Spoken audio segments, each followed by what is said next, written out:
అంటే మనం ఉన్నప్పుడు నిధులు వారినే వరదలు లెక్క ఇప్పుడు ఈ గవర్నమెంట్ లో తిట్లు వాడుతూనే తప్పితే ఇంకొకటి అయితే ఏం జరుగుతలేదు. యథా రాజా తదా ప్రజ అన్నట్టు ముఖ్యమంత్రి మంత్రులు అదే పనిగా తిట్ల దండకం చదువుతుంది తప్ప ఇంకోటి లేదు.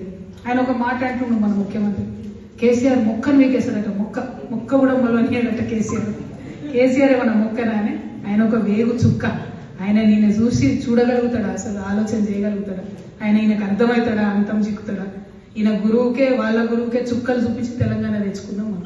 అట్లాంటివి ఈయన వచ్చి కేసీఆర్ మొక్క మొలవనియా అది ఇదని మాట్లాడితే నవ్వు వస్తుంది తప్పితే దాన్ని మనం సీరియస్ గా తీసుకునేటువంటి అవసరం లేదు.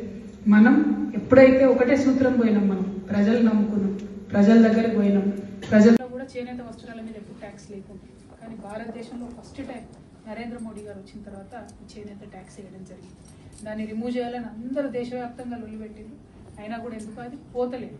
అయితే ఇక్కడ రాహుల్ గాంధీ గారు మన రాష్ట్రానికి ప్రచారానికి వచ్చినప్పుడు ఏం చెప్పారంటే, సరే మోడీ గారు వేసిరు 5%, మేము తెలంగాణలో అధికారంలోకి వస్తే ఈ 5% మేము రద్దు చేస్తామని రాహుల్ గాంధీ గారు జడ్చర్లలో సభ జరిగినప్పుడు మన కుల బాంధవులందరినీ కూడా కలిసి వారు చెప్పడం జరిగింది. సో ఆ విషయాన్ని తప్పకుండా కాంగ్రెస్ పార్టీని మేము హిట్ టీవీ యాప్ ని డౌన్లోడ్ చేసుకోండి. ఇందులో short news, live news, entertainment movies అన్ని అవైలబుల్ గా ఉన్నాయి. Please download hit TV app. Hit TV app ని ఫ్రీగా డౌన్లోడ్ చేసుకోండి.